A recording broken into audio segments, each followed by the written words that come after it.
महाराष्ट्र सरकार से रेलवे ने लातूर में पानी भेजने की कीमत अदा करने की मांग की है।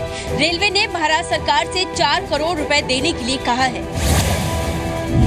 सूखे से जूझ रहे लातूर में वाटर एक्सप्रेस ट्रेन के जरिए पानी भेजने पर रेलवे ने महाराष्ट्र सरकार को भारी भरकम 4 करोड़ रुपयों का बिल थमा दिया है।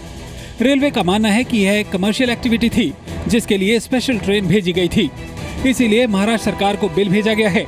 रेलवे ने यह भी कहा है कि अगर बिल माफी को लेकर भारत सरकार और महाराष्ट्र सरकार के बीच कोई बातचीत होती है तो इस पर बात की जा सकती है।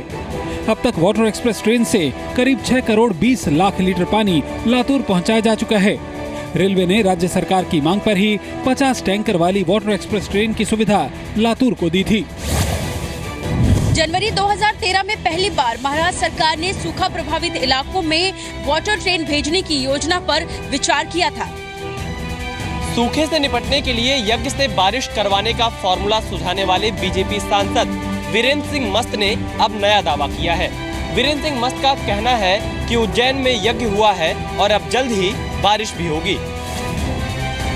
बीजेपी सांसद वीरेंद्र सिंह ने कल लोकसभा में सूखे से निपटने की अजीबोगरीब सलाह दी थी। वीरेंद्र सिंह ने फॉर्मूला सुझाते हुए कहा था कि सांसद अपने संसदीय क्षेत्र में यज्ञ कराएं, इससे बारिश होगी और सूखे से राहत मिलेगी। आज भी वो अपने इस बयान पर कायम दिखे।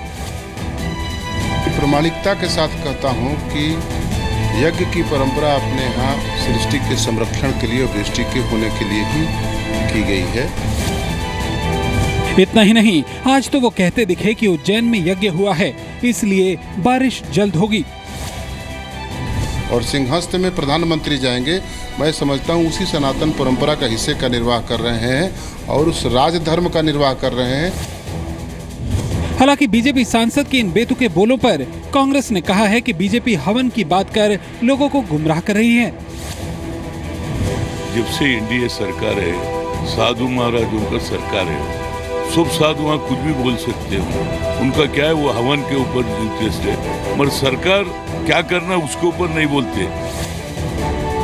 एक तरफ जहां सुप्रीम कोर्ट सूखे पर राहत सामग्री मुहैया कराए जाने को लेकर केंद्र और राज्य सरकारों पर बार बार फटकार लगा रही है, तो वहीं दूसरी तरफ बीजेपी सांसद के बेतुके बयान सूखे को लेकर उनकी गंभीरता को बयां करने के लिए काफी है। जंगलराज पर दिए बयान को लेकर विपक्ष ने डिप्टी सीएम तेजस्वी यादव पर हमला बोल दिया है। बीजेपी ने इसे पढ़ाई में कमी करार दिया है, तो वहीं तेजस्वी यादव ने पलटवार कर कहा है कि पहले बिहार में जंगलराज की परिभाषा तय होनी चाहिए। गया मर्डर मामले को बिहार में जंगलराज की वापसी से जोड़कर पूछे गए सवाल पर बिहार के डिप्टी सीएम तेजस्वी यादव इस कदर भड़क गए कि उन्होंने इसकी तुलना पठानकोट आतंकी हमले से कर डाली थी।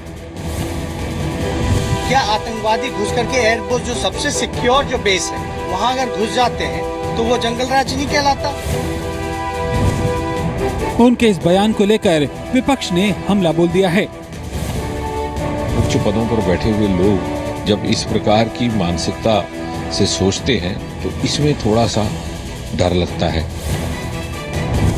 वहीं पूर्व मुख्यमंत्री जीतन राम मांझी ने प्रधानमंत्री नरेंद्र मोदी से मुलाकात कर गया हत्याकांड की सीबीआई जांच कराने की मांग की। तो अपना घर की बात न करके दूसरे की बात करते हैं, वो डाइवर्ट करते हैं। बयान पर विवाद के बाद तेजस्वी ने भी सफाई दी। सिर्फ पठानकोट का ही हमने जिक्र नहीं किया था, हमने झारखंड का भी जिक्र किया था, मध्य प्रदेश का व्यापम घोटाले का भी हमने जिक्र किया था। तेजस्वी यादव ने अपने बयान पर भले ही सफाई दे दी है, लेकिन गया रोड रेज मामले पर नीतीश कुमार की चुप्पी अब भी बरकरार है। यकीनन इस पर जवाब देना नीतीश कुमार के लिए भी आसान नहीं होगा। बलिया सियालदह एक्सप्रेस में श्रीकांत सिंह की मौत के 15 दिन बाद भी उनके बेटे को पोस्टमार्टम रिपोर्ट अभी तक नहीं मिल पाई है।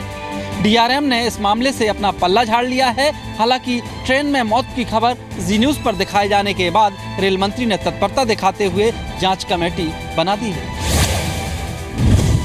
बलिया सियालदा एक्सप्रेस ट्रेन में श्रीकांत सिंह की मौत का मुद्दा जी न्यूज लगातार उठा रहा है। अब रेल मंत्रालय ने इस मामले में जांच के आदेश दिए हैं। मंत्रालय ने ट्वीट कर जानकारी दी है कि एक 3 सदस्यीय जांच टीम इस मामले की जांच करेगी। जांच टीम ये जानने की कोशिश करेगी कि इस मामले में लापरवाही किसकी है। हालांकि श्रीकांत सिंह की पोस्टमार्टम रिपोर्ट अब तक नहीं मिल पाई है। उनके बेटे रवि सिंह को मदद का भरोसा दिलाने के बाद DRM आसनसोल ने पल्ला झाड़ते हुए इसे पश्चिम बंगाल सरकार की जिम्मेदारी बताया था। बलिया से सियालदा जाने के दौरान ट्रेन में श्रीकांत सिंह की 27 अप्रैल को मौत हो गई थी। एक्टिविटी नाम की चीज़ नहीं है उन डॉक्टर्स में। मैं वहाँ उनके सामने बैठा हूँ अपनी डैड की बॉडी के बारे में बात करने के लिए, जिनकी सडन डेथ हुई है, और वहाँ 3-4 डॉक्टर मिलके बस मजाक उड़ा रहे हैं। अब ये तो एक बहुत ही दुखद और दर्दनाक घटना है। ये रेल प्रशासन की स्थिति का बयान करता है। लेकिन अब घटना हो गई है, हम इस पर दुख व्यक्त करते हैं और हम कहना चाहते हैं माननीय रेल मंत्री जी से कि स्वयं संज्ञान लें। रेल मंत्रालय ने कहा है कि इस मामले में 3 सदस्यीय जांच कमेटी को अपनी रिपोर्ट जल्द से जल्द देने को कहा गया है और जो भी इस मामले में दोषी पाया जाएगा उस पर कड़ी कार्रवाई की जाएगी। ईडी ने करोड़ों रुपए के कर्जदार विजय माल्या के खिलाफ नए सिरे से शिकंजा कसने की तैयारी कर ली है। ईडी ने इंटरपोल से विजय माल्या के खिलाफ रेड कॉर्नर नोटिस जारी करने के लिए लिखा है। लोन डिफॉल्टर और मनी लॉन्ड्रिंग के आरोपी विजय माल्या पर प्रवर्तन निदेशालय ने नए सिरे से शिकंजा कसने की तैयारी कर ली है। ईडी ने अब इंटरपोल से माल्या के खिलाफ रेड कॉर्नर नोटिस जारी करने की अपील की है। ये नोटिस किसी भी शख्स के विदेश भागने पर गिरफ्तारी के लिए जारी किया जाता है। कल ही ब्रिटिश कानून का हवाला देते हुए ब्रिटेन ने भारत सरकार को साफ किया था कि वो माल्या को अपने देश से नहीं निकालेगा। हालांकि उसने ये भरोसा जरूर दिया था कि भारत अगर माल्या के प्रत्यर्पण के लिए कोशिश करेगा तो उसमें वो अपना सहयोग देगा। दूसरी ओर कल ही संसद में केंद्रीय वित्त मंत्री अरुण जेटली ने भी कहा था कि माल्या को वापस लाने की हर संभव कोशिश की जा रही है। विजय माल्या 2 मार्च को भारत छोड़कर लंदन चले गए थे। इसके बाद से भारत उन्हें वापस लाने की लगातार कोशिश कर रहा है। बिहार के मुख्यमंत्री और जेडीयू के राष्ट्रीय अध्यक्ष नीतीश कुमार ने यूपी में चुनावी बिगुल फूंक दिया है। प्रधानमंत्री के गढ़ वाराणसी में आज एक रैली में नीतीश कुमार ने कहा कि वो संघ मुक्त भारत और शराब मुक्त समाज चाहते हैं। रैली में नीतीश समर्थकों ने कुछ ऐसे पोस्टर लगाए जिसमें नीतीश को अर्जुन जबकि शरद यादव को कृष्ण दिखाया गया है। नीतीश ने बीजेपी पर निशाना साधते हुए उसे जुमला पार्टी करार दे दिया। 15 से 20 लाख रुपया यूं ही मिल जाएगा। उन लोगों ने कहा था 100 दिन के अंदर काला धन आना शुरू होगा। चुनाव में ये जो बोलते हैं बाद में उनके राष्ट्रीय अध्यक्ष उसको जुमला घोषित कर देते हैं। नीतीश ने राष्ट्रवाद के मुद्दे पर भी बीजेपी को घेरा। साथ ही उन्होंने संघ मुक्त भारत और शराब मुक्त समाज की बात कही कि जब बिहार में भाजपा को हराया जा सकता है तो अब दूसरे जगहों पर भी और अंततोगत्वा देश में भी हराया जा सकता है। हालांकि बीजेपी ने पलटवार करते हुए कहा कि नीतीश बिहार के बाद यूपी को ठगने की कोशिश कर रहे हैं।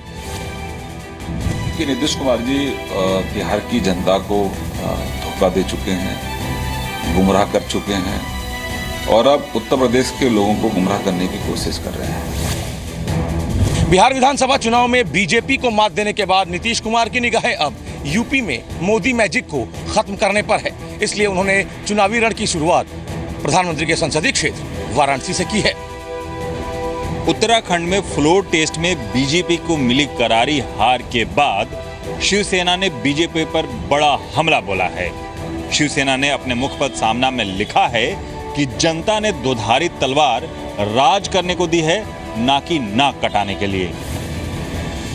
शिवसेना ने उत्तराखंड विधानसभा में हुए फ्लोर टेस्ट में बीजेपी को मिली हार को लेकर उस पर निशाना साधा है। शिवसेना के मुखपत्र सामना की संपादकीय में लिखा गया है कि बीजेपी ने उत्तराखंड में नाक कटवा दी। संपादकीय में लिखा गया है कि जनता ने राज करने के लिए हाथ में 2 धारी तलवार दी है। इस तलवार से खुद की नाक मत काटो। उत्तराखंड में यही हुआ है। संपादकीय में पीएम मोदी पर भी निशाना साधा गया है। उत्तराखंड में मामले में अगर किसी की किरकिरी हुई है तो मैं मानता हूँ केंद्र सरकार की। शिवसेना का मुखपत्र सामना इससे पहले भी कई बार महंगाई, अच्छे दिन, पाकिस्तान और भारत की विदेश नीति को लेकर मोदी सरकार पर निशाना साधता रहा है। कश्मीर में मिलिटेंट संगठन हिजबुल मुजाहिदीन के मिलिटेंटों की ट्रेनिंग का वीडियो सामने आया है। इस वीडियो में मिलिटेंट सेना की वर्दी में फायरिंग करते दिख रहे हैं। बताया जा रहा है कि ये वीडियो दक्षिण कश्मीर के जंगलों में मौजूद टेरर कैंप का है। इस वीडियो में 3 आतंकियों को फायरिंग की ट्रेनिंग देते देखा जा सकता है। वीडियो में हिजबुल के आतंकी सेना की वर्दी में दिख रहे हैं। वीडियो के सामने आने से सुरक्षा बलों में हड़कंप मच गया है। बीते शनिवार को भी एक वीडियो सामने आया था जिसमें 4 आतंकी किसी बाग में टहलते दिख रहे थे। इन वीडियो से साफ है कि दक्षिण कश्मीर में इन दिनों आतंकी खुलेआम घूम रहे हैं। हालांकि ये वीडियो पुराना है। इस वीडियो में दिख रहा ट्रेनर नसीर पंडित हाल ही में सुरक्षा बलों के साथ एक मुठभेड़ में मारा गया था। कश्मीर में सैनिक कॉलोनी को लेकर सियासत जारी है। श्रीनगर में हंगामाकारी गिलानी समर्थकों और पुलिस के बीच झड़प देखने को मिली। कश्मीर में सैनिक कॉलोनी बनाने के कथित प्रस्ताव को लेकर विरोध प्रदर्शन और तेज हो गया है। आज श्रीनगर में निर्दलीय विधायक इंजीनियर राशिद ने विरोध प्रदर्शन किया। हालांकि उन्हें पुलिस ने हिरासत में ले लिया। वहीं इस मसले पर हुर्रियत नेता गिलानी के समर्थकों और पुलिस में भिड़ंत भी देखने को मिली। महबूबा मुफ्ती कह चुकी है कि सैनिक कॉलोनी को लेकर जमीन अलॉट नहीं की गई है। हालांकि नेशनल कॉन्फ्रेंस ने सरकार के इस दावे को गलत बताते हुए राज्य के गृह विभाग के प्रस्ताव की कॉपी दिखाई थी।